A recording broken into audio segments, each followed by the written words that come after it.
Robo शहजादा और जादुई चुड़ैलों का जंगल। कहीं बहुत दूर एक सैयारे पर एक खूबसूरत और जदीद शहर था जिसका नाम रोबोलैंड था। उस शहर में इंसान नहीं बल्कि रोबोट्स रहते थे। हर रोबोट किसी न किसी फन में माहिर था।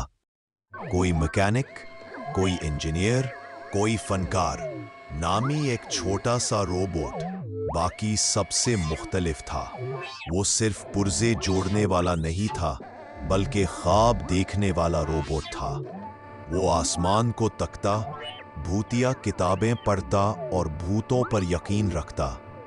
एक दिन रोबो के दोस्त ने रोबो को अपने दादा रोबोट की पुरानी किताबों में एक नक्शा दिखाया। उस पर लिखा था, डरावनी चुड़ैलों का जंगल जहां एहसास, दोस्ती और रोशनी की ताकत छुपी है। रोबो ने आंखें चमकाईं और दिल ही दिल में कहा, मैं बस लोहे का डब्बा नहीं, मैं कुछ बड़ा बनना चाहता हूं। अगली सुबह वो अपनी छोटी सी गाड़ी में बैठा और सुनसान रास्ते पर चल दिया।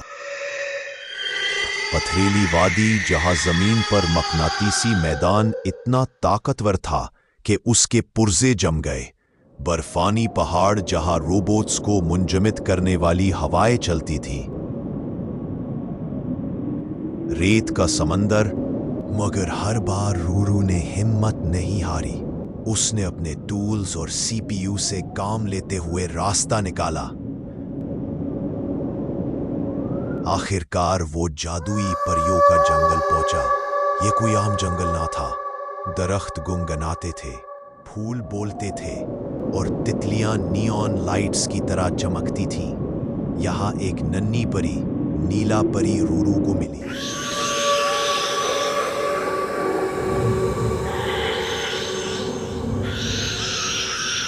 नीला परी भी बदल कर बोली, क्या तुम रूरू हो? हमें तुम्हारी खबर पहले से मिल चुकी थी। हमें तुम्हारी जरूरत है। काला खाजिर जिन हमारी रोशनी चुराकर जंगल को अंधेरे में बदल रहा है। रूरू ने पूछा, मैं एक मशीनी रोबोट हूं, मैं जिन के खिलाफ कैसे लड़ सकता हूं? नीला परी मुस्कुराई, तुम्हारे अंदर जो भरोसा है वही सबसे बड़ी ताकत है।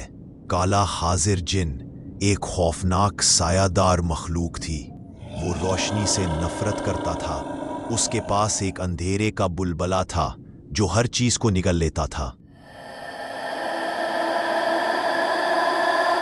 रूरू और परियों ने मिलकर एक जादुई शीशा बनाया। उस शीशे में जो भी अपनी बुराई देखता वो उसमें कैद हो जाता। जब काला खाजिर आया, जंगल पर धावा बोला तो रूरू ने वो शीशा कर दिया। ये मुझे क्या हो रहा है?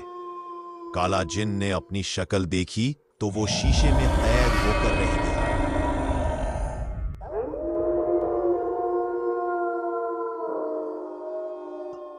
खाजिर जिन ने रोशनी वापस कर दी।